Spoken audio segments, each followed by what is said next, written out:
Symposium with Ash Aulak.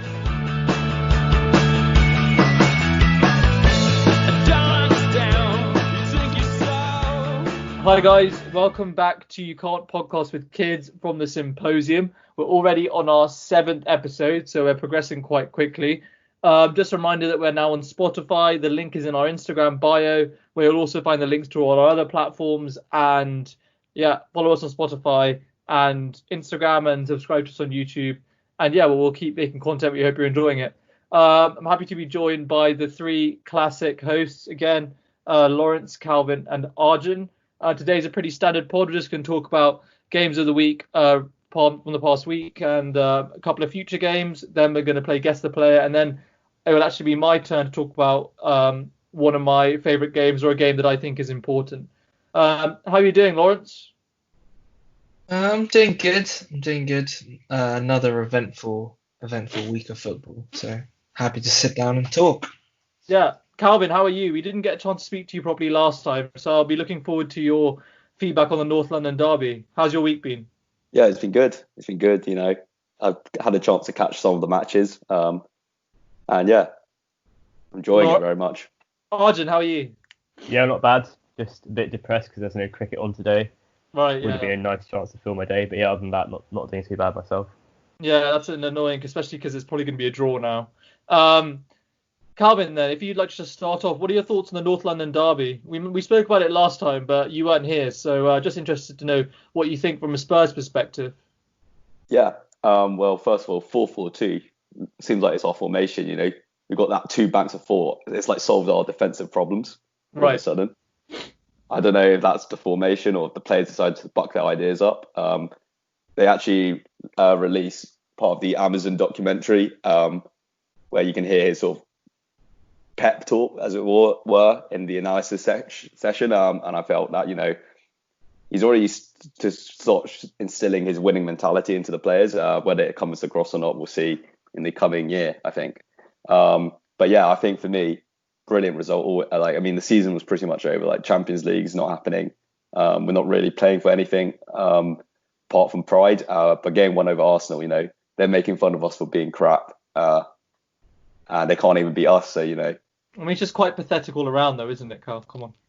Like, we're probably in our worst period for a while, and they still can't beat us, so that says a lot.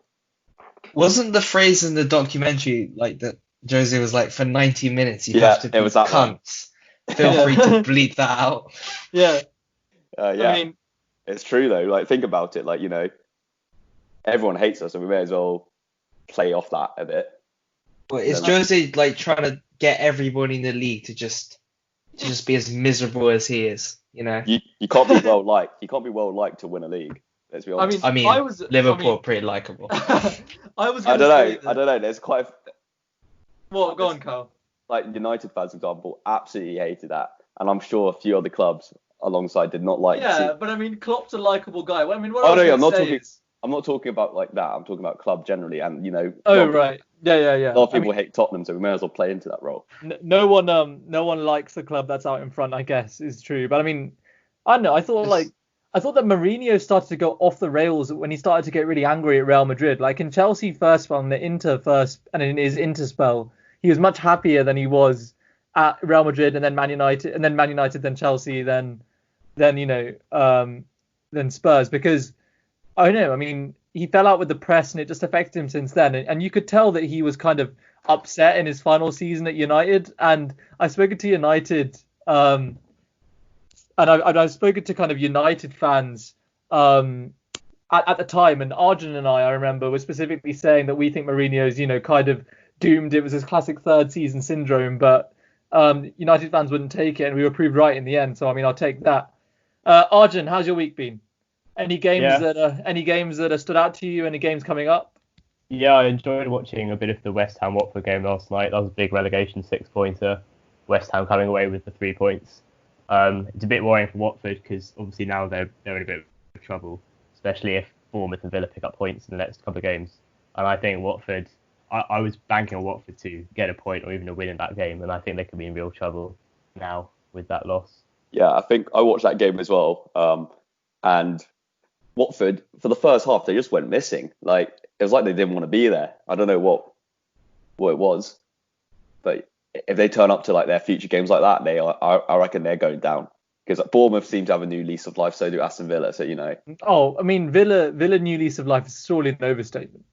Yeah, I mean, I agree with Cal. Like Bournemouth have done well the last couple of games. They were unlucky against City, from what I heard and saw a little bit of, and then they thrashed Leicester. And I think their next 2 games are quite winnable. They're at home to Southampton, and then away to Everton, who will have nothing to play for really. So if Everton are on the beach, then I feel like Bournemouth will pretty much survive, to be honest. Unfortunately, yeah. Any games coming up that stand out to you then, Arj? Well, yeah, this weekend, obviously, it's the FA Cup semi-finals, so Arsenal City tonight and then Chelsea United tomorrow. Yeah, those will be 2 big games. I reckon I'm seeing a Manchester derby in the final. Yeah. I think City will get past Arsenal quite easily. And Man United seem to have a number on Chelsea right now, and I don't see that ending. Cal, what are your thoughts on the FA Cup semi-finals? Yeah, I agree. I think that's what it's going to be. I think it's going to be an absolute whitewash against Arsenal. When you have your centre-backs being, bloody David Luiz, Kolasinac, it's not going to go well. And yeah. I mean, Liverpool couldn't do much against them, but I'm sure we'll get to that. Lawrence, what are your thoughts on your team's chances in the FA Cup semis, and just more generally, how do you see things panning out? I think that the FA Cup is quite hotly contested, and all the teams involved will really want to get some silverware this season. As for United's chances, I mean, as you guys have said, we kind of had Chelsea's number over the past few games, and we're on a hot run of form, so I do back us, but it's a cup semi-final, so anything can happen, I guess. Just going back to the West Ham match, I think West Ham are a great example of a team that's really benefited from Project Restart. Especially, as I said before, Mikel Antonio, he's the top scorer in the league since lockdown. He scored 7 goals. He scored again against Watford, and they've done a great job since under David Moyes since lockdown. Yeah, I mean, fair enough. Any games that stand out to any of you coming up next week in the Premier League? And again, I mean, I know this seems to change every week, which is why I keep asking it. But more generally, I mean, Cal touched on it. How do you see the relegation battle shaping up? And also actually linking to it, how do you see Leeds performing next year? Lawrence?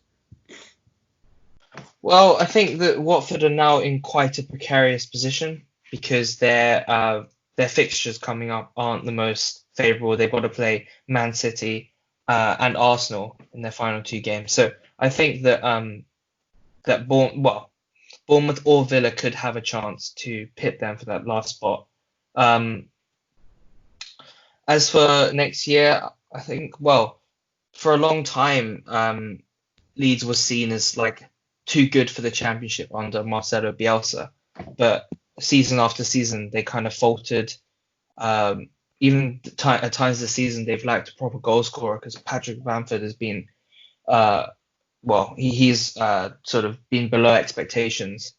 And I think that Leeds next year, whilst they have this different style of play, like that high intensity press, they will suffer the fate that many teams do when they come up, which is that they can defend okay, but they just can't score goals.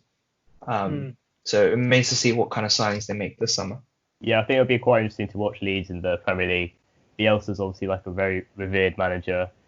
For football hipsters, he's their favourite manager of all time. Pep Guardiola's counts Bielsa as his inspiration. He did really well with Bilbao, Chile, Marseille. So it'll be quite interesting to see him in the Premier League and how he brings a tactical style to the Premier League. I reckon Leeds will finish sort of mid-table, lower mid-table. They'll acclimatise quite well. But yeah, as Lawrence said, they need to buy some more strikers because Bamford isn't really effective. And he's one of those players where he's decent in the Championship, and once he gets to Premier League, he's pretty abject. So yeah, they'll need to invest a bit. But I think they should be fine. I don't know if you want to go into the other teams who look to be promoted from the Championship, because today Brentford had a chance to go second. They blew it against Stoke. They only had to draw to go second, and they lost 1-0 to a first half goal. that's pretty disappointing for me because my second team is Brentford because of my ties to the local area. It would have been nice to see them in the Premier League. They still can manage it, but their chances of automatic promotion have faded. And it looks like West Brom are going to get second place, which is a little bit disappointing because West Brom are a bit of a, yo-yo team generally. Although their last start in the Premier League, they stayed there for like 8 years, I think. But they're just a bit of a meh team, to be honest. Like, they'll be there, they'll probably survive. But I don't think they'll add much interesting to the league, whereas Brentford would have been quite a nice team to watch the Premier League. Yeah, I remember West Brom back in the days, like about 10 years ago, with like I think Di Matteo, and they were a classic yo-yo team, literally up and down every year. I don't think we'll get many interesting games from the Hawthorns next year. I mean, Brentford I think would have been more interesting, but at the same time, I was quite excited about Norwich coming up with Fark and like Aaron's on the wings. Yeah, I thought when Norwich came up, they would at least even though they'd concede heaps of goals, they'd score, they'd be attractive to watch. And Pukki at the start, I was on that run, but obviously just faded out, which is, I think, one of my bigger disappointments this season. In that I was expecting Norwich to at least make some exciting games, some like 3-2s, 4-3s, 3-3s, but it never really materialised. Other than Todd Cantwell, I can't think of many players they've had which have made a massive impression. I think it's interesting what you say about Leeds. I mean, Calvin, what are your thoughts on how Leeds will do next year? Yeah, they've got a very good team. I do rate Bielsa as a manager. Yeah, they've got, and they're quite they've got the history, so I reckon with that pulling power as well, I think they should be able to get some players in. I think one thing I want to touch on is, let's say Brentford don't get the automatic promotion place. How do you see them faring in the playoffs? Because that disappointment of it being in their hands and now it's not. We saw it happen to Leeds. How do you think they're going to play in the playoffs? The thing with Brentford is to get to the position they were in today was big by itself, because before the restart happened, they were 10 points behind West Brom and they won 9 in a row before today. So in a way, they the disappointment of bottling it, as it were, sort of was down to them being so good initially before today. So I think to get to third place and having a chance of second is commendable in itself. I reckon they can easily get through the playoffs. I think they'll play most likely Cardiff in the semis, and then Forest or Fulham in the final. I think they can get past that and get through that quite easily and get promoted. But it's the playoffs are like a lottery, aren't they? It's down to chance now. And I think it'll be quite interesting to see a team like Forest in the Premier League. Like we were talking about Leeds being a big club, a historically big club. Obviously, Forest are among the biggest clubs in England. And to see them in the Premier League for the first time in my lifetime, or at least in the first time since I've started watching football, would be quite good. And it'd be nice to see them there instead of Fulham or Cardiff, who, have been there recently.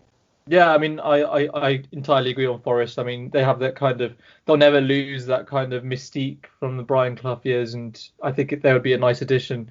I'd like to kind of segue, actually. We touched on Arsenal and their calamitous defence, but I'd like to just touch on, just from a Liverpool perspective, the game against Arsenal from the other day. Lost 2-1 through 2 errors from 2 people who have been stalwarts of Liverpool's success over the last 2.5 years, Alisson and Van Dijk.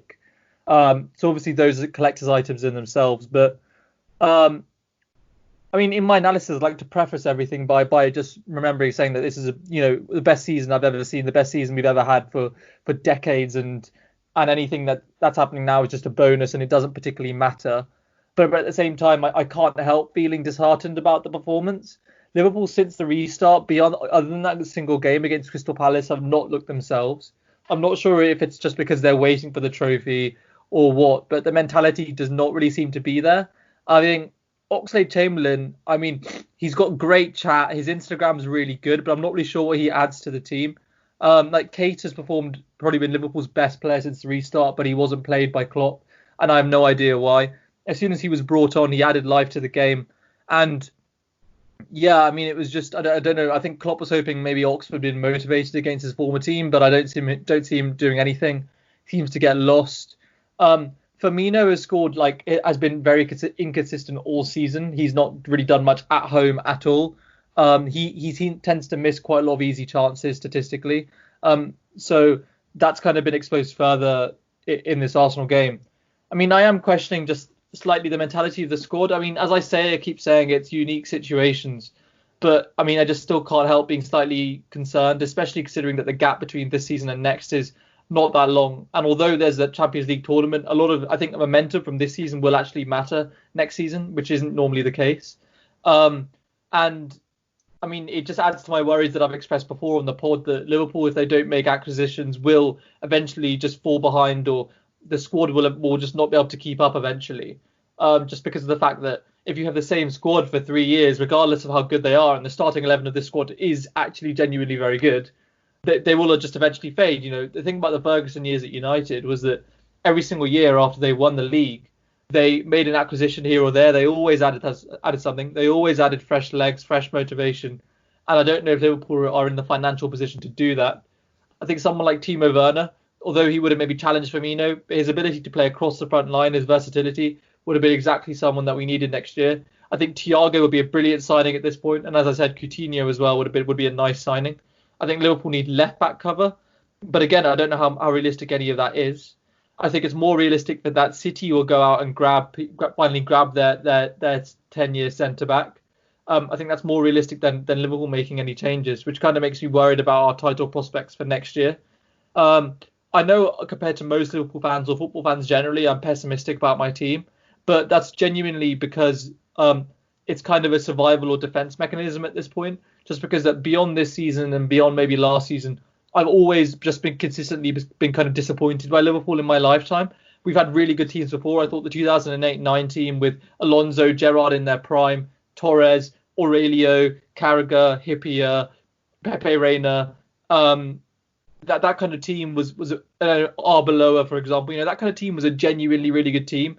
And loads of Liverpool fans were hyped about that team, but it just didn't come to fruition. We drew too many games at home. So I know I'm pessimistic, and I openly admit to that, but I can't help being slightly concerned about the lack of motivation, just because all other teams that have won the league that I remember with games to spare didn't behave like this, didn't let games go by. They pushed to the end. They didn't give up, and it's just slightly concerning. Lawrence, what are your thoughts?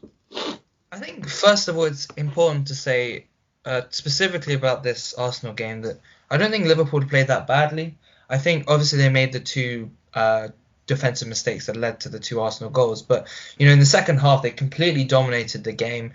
I didn't feel like they worked less hard or lacked hunger or desire. They created chances, they just didn't take them in the end, and they lost that ruthless streak, in my opinion. Yeah, I mean, I just about it. I just thought that some of the passes done were just slightly lazy, and not lazy in the sense that they weren't running, but the choices, just lackadaisical attitude.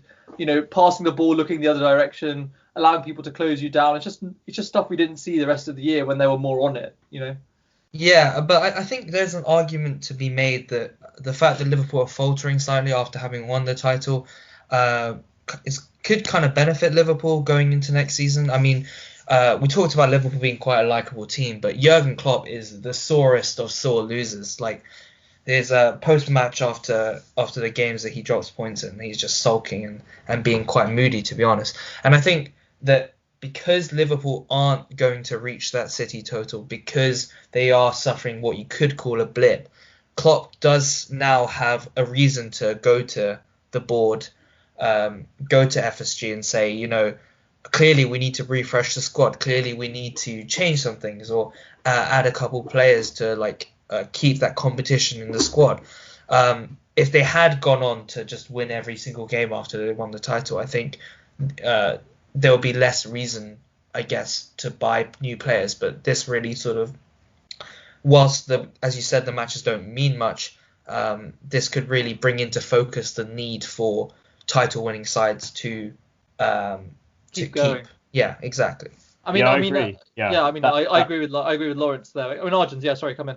No, I agree that the fact that Liverpool are struggling a bit, faltering a bit, vindicates the worries of fans like yourself who want investment, who are worried that the team might stagnate next season with no motivation. So yeah, I do think that Liverpool need to invest and maybe clear out some of the deadwood in their squad. I'm thinking of players like Shaqiri, like Lovren, like Oxlade-Chamberlain, who maybe now might be a bit surplus to requirements, and bring in some more star players like Thiago. No, I mean, I entirely agree. And I think being more specific about it, what we really need are, okay, let's just list them off. I think we need a left back cover for Andy Robertson. We can't keep playing James Milner there. It's not sustainable.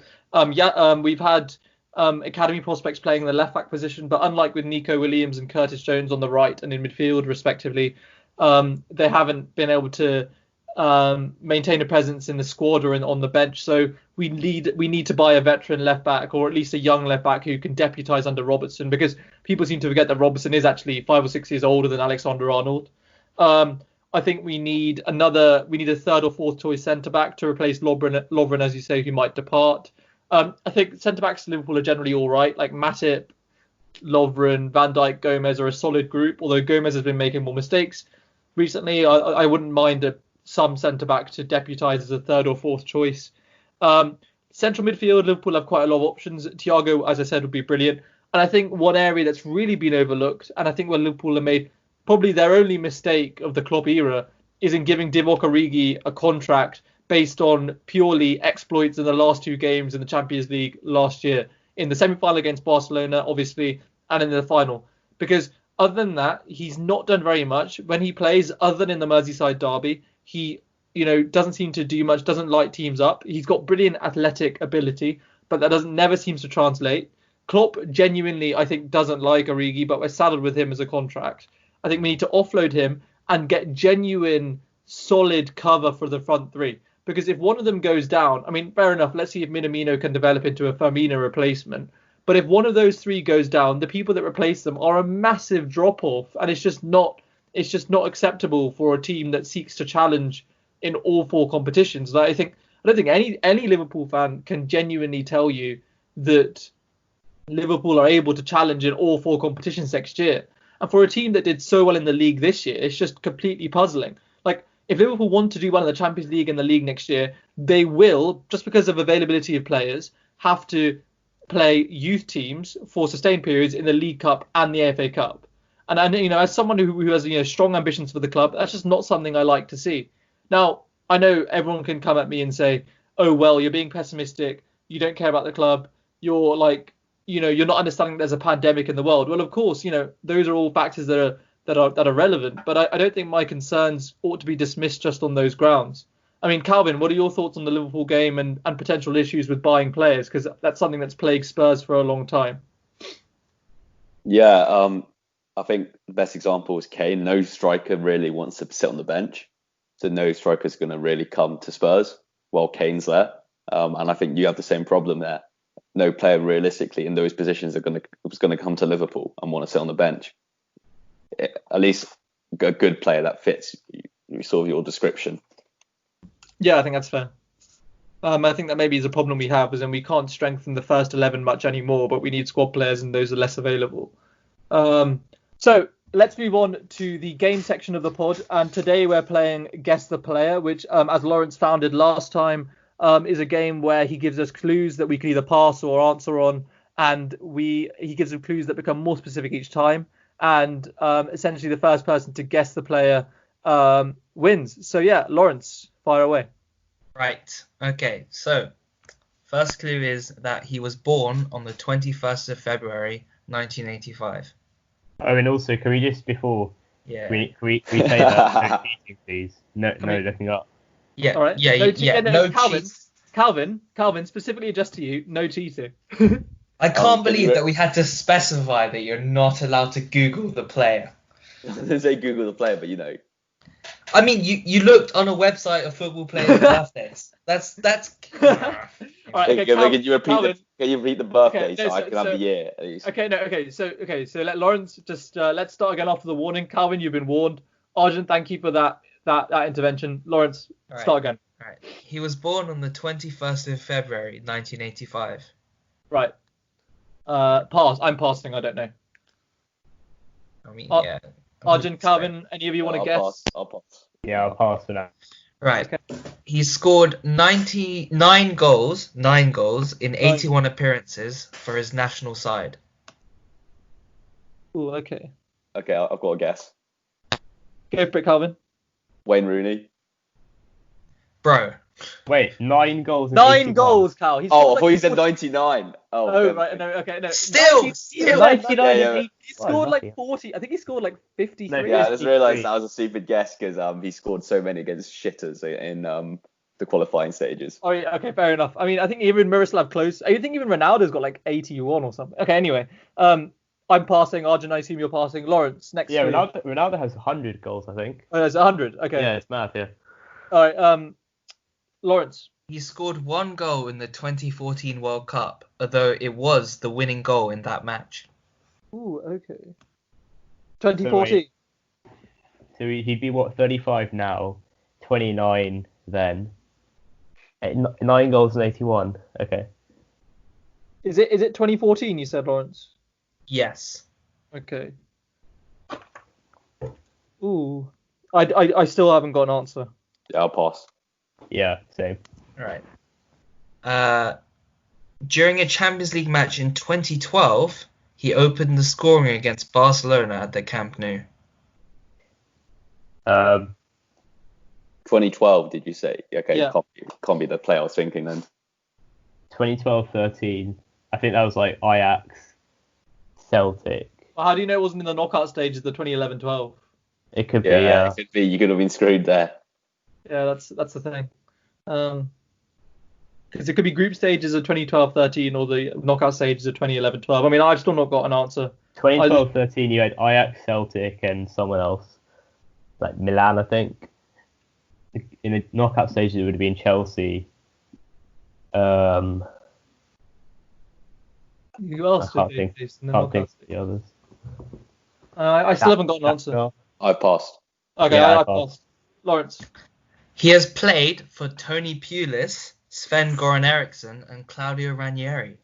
Ooh, okay. All right. Where the hell is Sven managed? That's the rogue one, I think. He manages like weird countries. Exactly.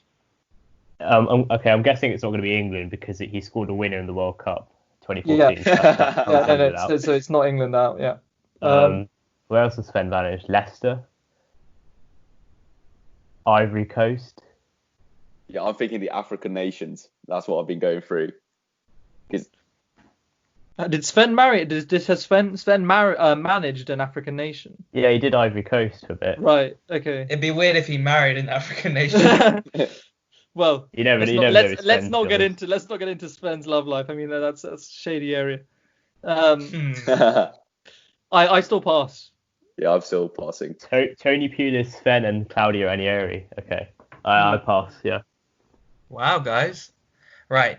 He won all of his trophies for one team, winning the league 4 times and the cup 3 times between 2008 and 2014. Right. So I'm immediately thinking like Celtic because of the fact they played Barcelona in 2012. wait. Oh, that's such a shout. I think I remember who that was. And obviously Celtic dominated the league because obviously Rangers weren't there during that time. I mean, they still do dominate anyway. Wait, I remember Celtic won against Barca, but I swear that was at the Camp Nou? No, I swear that was at. Park. That's what I was thinking. So he said at Camp Nou, didn't he? Okay, wait. Was 2014 World Cup? He scored. You said. Yeah, he scored the winning goal in a match. Oh, Jesus Christ! I was trying to think. Is that the Suarez year? Was that? Yeah, that's when Suarez bit Chiellini. Okay, now I'm thinking of the year before that. I was thinking of South Africa, when he handballed it. No. Okay, I'm gonna have to think back. Oh, 2014 is the massive massacre in Brazil, Germany, Brazil. Okay, yeah, I know which. No, Lawrence, are you sure that he scored that goal at the Camp Nou? Yep. Oh, okay. That's why it's in the clue. Because if it was, yeah, because that would work if it was. Okay, yeah, Arjun. How many clues are there after this? There's 2 more. Oh, Jesus Christ. Okay, I'm passing. Yeah, so Right. am I. Yeah, I think. He has played in the Netherlands, England, Scotland, Saudi Arabia, the US, Spain, and Turkey. Yes, the Turkey. league titles the league titles have to come in Scotland, don't they? I feel like it'll be Celtic striker. But, yeah. Yeah, because that works out roughly to the number of leagues. So Celtic striker who scored in the new. Oh, he didn't. Oh wait, he didn't say they won at the new camp, did he? No. Okay. Can anyone think of any Celtic strikers from that time? Can you say the countries again? So Gary Netherlands, Pinter. Scotland. England, Spain, Turkey, Saudi Arabia, and the Saudi US. Arabia. Jesus Christ. This guy must still be playing. Oh, I think I know. No, I think I know who this is. There's one more clue, guys. Wait, so once I have, okay, let me just clarify the rules because I think I have a name in my head. Once I have the name, can I look up the name? No. Okay, right. No, because I haven't done that. Wait, hang on. If you know the name, that's all you need. No, I don't because it's a Celtic striker, but it could be completely wrong. Yeah, but you feel free to guess. You 'cause go for nobody the else guess, is proper. No, I don't. Okay. You could take a wait. 2-0 lead. Can I just say, I'm pretty sure the listeners will be screaming the name. Do you reckon? Yeah. Ooh. See, I had a name, but then one of the other clues absolutely wiped it out as well. Did it? Yeah. I was going to go for the Ghana striker, Asamoah Gyan. Asamoah Gyan. But I don't think it's him because obviously he's not played in that many countries. Like I was gonna go for someone like because it was an African country, but now I realise it's wrong. It was like I don't think it's African anymore because otherwise. Yeah, no. So now I know that I think that's wrong. So I'm gonna retract that guess. I'm gonna pass. I pass. Okay. Right. So Lawrence. Okay. The final clue, right, it's a big one. During his first stint in the Premier League, he was nicknamed the Tragedy. Yeah, this confirms. I think he's Greek. Greek striker played for Celtic. Wait. Oh. Oh Jesus wait. Christ. I think I know wait, who this is. Wait. I have a guess. I have a guess. I don't Who know wants to go first? I don't know his first name. That's the Who problem. wants to go first? I'll give Calvin the. All right, Calvin, you guess first. I don't know his first name. Doesn't matter. And I don't know how to pronounce his surname.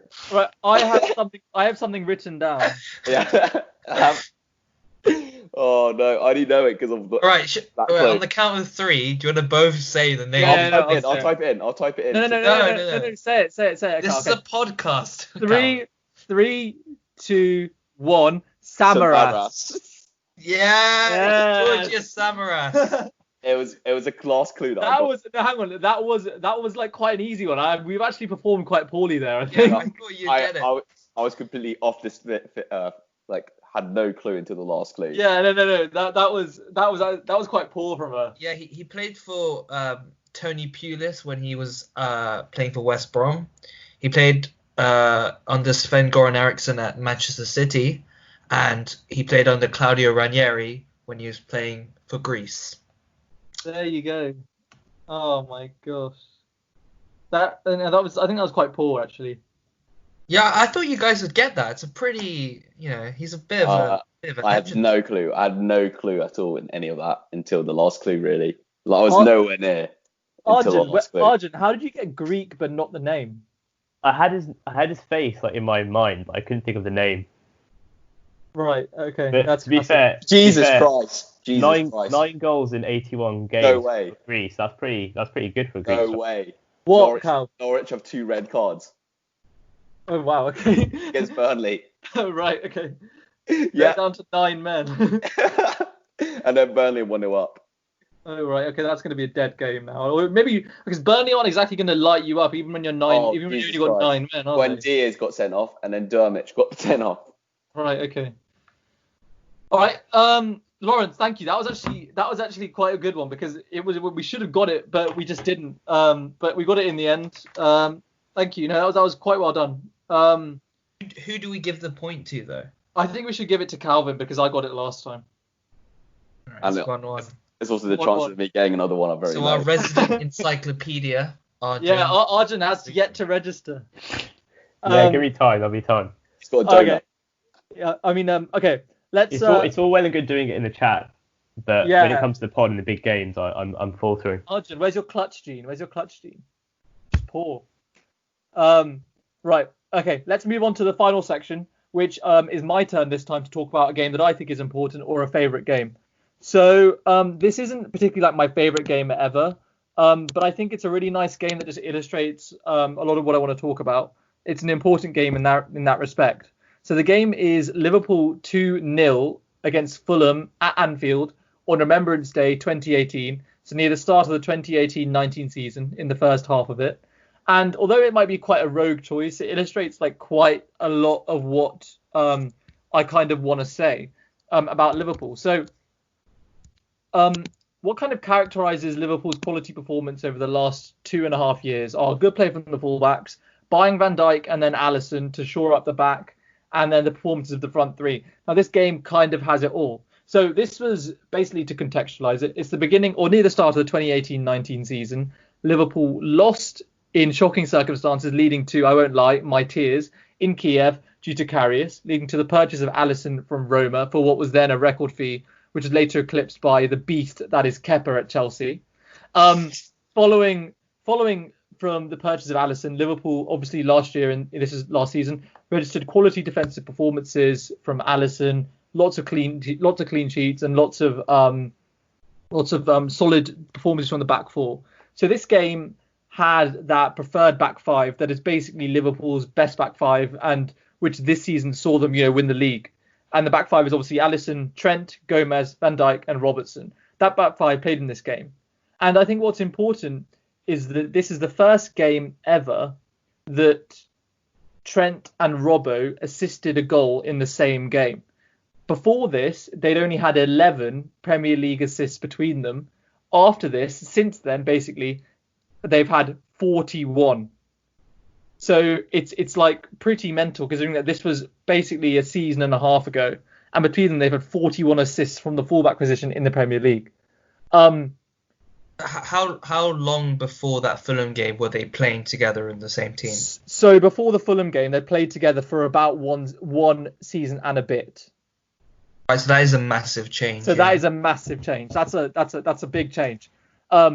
Robertson came in. Both of them actually came into the team at the start of the 2017-18 season, when we reached a Champions League final and finished fourth in the league. Both of them came in at the start of that season, and they went. And then this was basically the start of nearly the middle of the season after. And basically the game was pretty standard Premier League game. Mitrovic scored a header, but it was ruled out for offside. It was quite a tight call. And then Alisson, beautiful delivery out to Trent on the wing, who passed it down the line to Salah. Straight after that goal was disallowed from the free kick for offside. Straight down in 12 seconds, Salah scores. Then later on, Robertson, beautiful looping ball into the box from the left. Shaqiri on the end of it, volleys in. And what it really illustrates is the way that Liverpool have played, the way that they've played has changed. So firstly, the highlights from after the game were about Fulham complaining about the refereeing, was about the disallowed goal from Mitrovic. Now, the reason why that is important initially is because this 2-0 win for Liverpool was pretty routine. It gave them 30 points from 36 games, which is their best ever start to a Premier League season before this season. And it demonstrated that these kind of wins for Liverpool at home against teams they should beat were routine. Now, what Liverpool has struggled to do for many years, for basically my whole lifetime before this, is beat teams that sit back at home. The fact that they did it so routinely, and the fact that that wasn't even remarked upon or even the story of the game, is statement enough. And I think that what's important is also the way they played. Obviously, you see the two fullbacks assisting goals. This is the first game, as I said, where they both assisted. And it illustrates that the main avenue for creativity for Liverpool is on the wings and the front three. The front three played really well. Salah obviously scored. Mane had lots of chances. As did Firmino. They both hit lots of shots on target with some good saves. And yeah, that Liverpool could have scored more. But the point was that it was a controlled win. What characterised the Brendan Rodgers Liverpool team and the Liverpool team in 2017-18, which reached Champions League final, was sometimes reckless abandon. They'd throw men forward, they'd score lots of goals, they'd be brilliant to watch, exciting to watch. But when the time came, could they finish it? Could they win the silverware? No, because they couldn't. Before they bought Van Dijk and then Alisson, they couldn't defend. Liverpool were 3-0 up against Sevilla, I remember, in that year, and 3-3 after half-time. Similarly, we don't need to talk about how the end of the 2013-14 season ends. Arjun taunted me about that for years until we managed to win the league. So the point is that Liverpool played in a more reserved way. They were more patient. They were able to break teams down. And this was the first game I remember actually thinking at the time that this season might be different. Now, again, Liverpool didn't win the league this season. They got, I think, 97 points, which is a record for anyone other than the City team that beat them. But it was the first time that I thought, you know what, this team is different. Liverpool can actually go quite far in the title race here. And we ended up finishing 1 point behind. And that's kind of the main reason why I've chosen this game. It demonstrates the way that Liverpool have played, the way that how they played has changed. It demonstrates all the ingredients that characterise this current title-winning team and the team that won the European Cup, i.e. quality goalkeeping, clean sheet from a solid and stable back four, an industrious midfield led by Fabinho, and the front three doing whatever they do, with the fullbacks on the wings providing brilliant assists. And all of that is in this game. And the fact that it's so innocuous and the fact that people forget it so much illustrates how much Liverpool have progressed and how they won the league this season by beating teams at home in a no-nonsense fashion. Maybe not as exciting as to watch as they were before, but certainly much more effective. And although it's not as fancy as Lawrence's Champions League final, which is, the game that perhaps made him fall in love with football, it's a game that's really important to me because it showed me that we had the chance of doing what we hadn't done for 30 years and which we have now finally done, which is win the league. And it's in a similar vein to Arjun's choice in that regard. So yeah, that's the game that I've chosen. That's really interesting. I just wanted to pick up on something that you said, like at the very end there. You said that Liverpool are perhaps less entertaining to watch. Yeah. Obviously they've become the sort of machine over the past two seasons. Yeah. But is there a sort of sense that you kind of miss the days where you beat Borussia Dortmund 4-3, like as a ridiculous comeback, and you had those mad games against Roma a couple seasons ago when there were just goals galore? The match against Atletico this season, Liverpool, you might say that Liverpool of 2 years ago would have had sort of that ridiculous fight that would have allowed them to come back against Atletico. I don't know. Is there some part of you that misses those old times? I think to some extent, yeah, in the sense that obviously, like during the game, you love to see your team running forward. You love to see exciting football. But then that was always characterised by defensive frailty. And that always meant that when it came to it at the end, you were 10 points off, you were 12 points off, you were 15 points off, and you maybe scraped into a last round of a cup, because when the time came to it, you conceded a goal, you gave away 2 points, you gave away 3 points, you drew a game you should have won, you lost a game you should have drawn, because you conceded a goal at inopportune time, regardless of how many goals you can score. Now, Alan Shearer has spoken about this. He's spoken about, the Newcastle teams, I think 1997. There was a really good attacking team. They scored heaps of goals. But what he said is what you need, along with the goals, obviously, is a defence that can keep people out. Because some games, you won't be able to score 3 goals. You won't be able to win it 4-3. You won't be able to win it 6-2. You won't be able to win it 3-1. You'll have to win it 1-0, 2-1, 2-0. You'll have to win it in a kind of Italian or Mourinho style. And in some games, because the goals can't be scored every single game, it's just physically impossible, you need that defence. And Liverpool always came up short when the time came to it because we couldn't defend. We had Lovren, we had, Sacco in previous years. We had Kyriakos and Skirtle. Like, this is throwing you back now. But we had never had that elite defence until we bought Van Dijk and we established this new breed of fullback, which managed to keep people out with an industrious midfield in the middle. And I think, although I do miss those games, to answer your question, while watching them, I would much rather play in a slightly more reserved fashion and then win, rather than play with reckless abandon and come short. Because it's not as if Liverpool are boring to watch. They're still one of the more entertaining teams to watch in the league. It's just all relative, really. Perhaps less entertaining than we were 3 years ago, but still more entertaining than the average team in the league. And we're still able to beat teams. We beat City 3-1 at Anfield. That was a quality display. Beating Leicester 4-0. That was a beautiful attacking display, and we still played solidly at the back. So yeah, it swings and roundabouts, really. Calvin, what are your thoughts on my game? Yeah, it's an interesting choice. I think there were a lot of games you could have chosen instead of that one you chose. But each to their own. It's interesting why you chose it. So yeah. What do you think about the way that Liverpool have kind of developed their playing style, in the sense that Spurs had that one season with a brilliant defence and a brilliant team, but they came up short. Do you think the Spurs could perhaps develop that kind of machine-like intensity and move forward, because they seem to come up short and they're maybe further away now than they were? But do you think that's what held Spurs back in their years from 5 years ago? I don't think it's the style. It was more that, we're always, we sold Moussa Dembele, he was getting old. We never really replaced him. We still haven't really.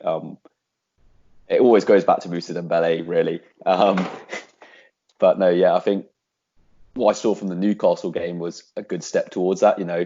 Players wanting to play for the badge effectively, celebrating. Before the celebration was more like, you're playing with your mates. Now, we're trying to win a game. So we'll see how it goes with transfers and also how the actual playing style develops under Mourinho. I think it was quite interesting that you chose Fulham, Ashwin, because if you look at their, you could have picked a lot of games for that season, but Fulham specifically, their transfer policy was kind of coming up from the Premier League, chucking 100 and something million on players like Anguissa and Seri, and them not really performing. Whereas Liverpool, they've made really targeted transfers, and as you mentioned before, they tried to strengthen the squad in the positions where they saw weaknesses. Instead of spending frivolous money. We develop players, £30 million players, and turn them into £100 million. I mean, Arjun, what are your thoughts on the game I chose? Yeah, that was a good choice, because when you picked it, I had no clue what the game was. I couldn't recollect it at all. So it was that's the kind of point. That's the kind of point. Yeah. Yeah, but no, it was interesting, and I'm sure that season there were plenty of games where Liverpool sort of went about their business, winning games by narrow margin, compared to say 2017-18, where everyone remembers Klopp's Liverpool to be really gung ho, winning games at free will, scoring, goals for fun. And last season, and maybe this season, they're a bit more businesslike and a bit more mature with their approach. And I think that comes from having a settled defence and players like Alisson, Van Dijk and Gomez, rather than Saka and Lovren marshalling the defence. So I think, Liverpool have made some really good defensive investments that will stay at the club for 3-4 years minimum to come. And that's the key to having a title-winning team is a good defence, rather than a team that occasionally ships 3 or 4 at the back. So it was a good choice.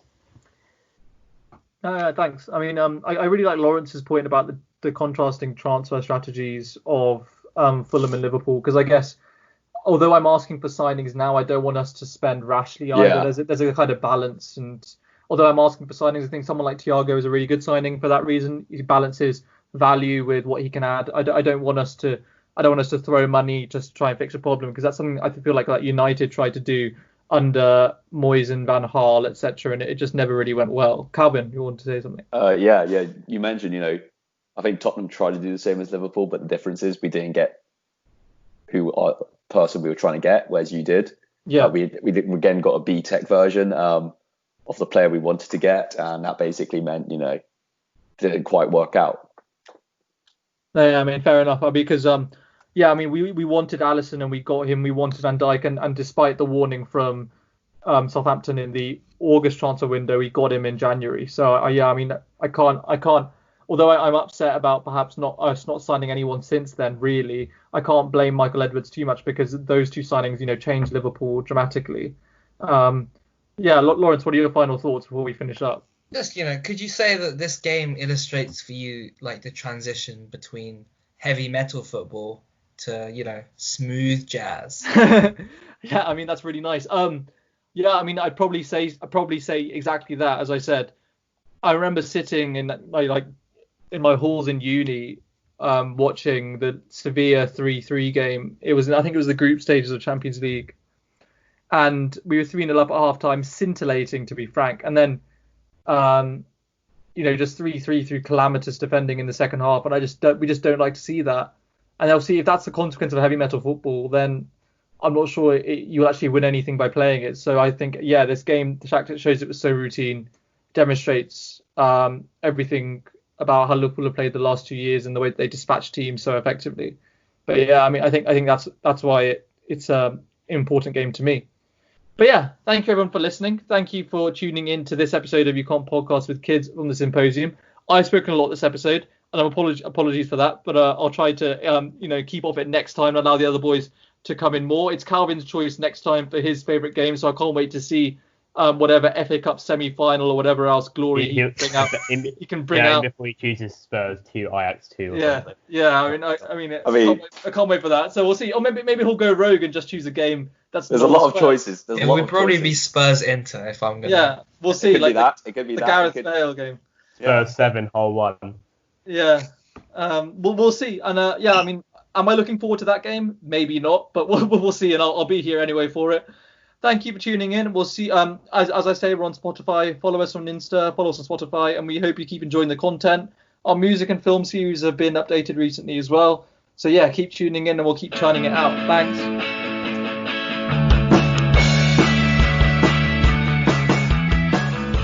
The Symposium with Aulak.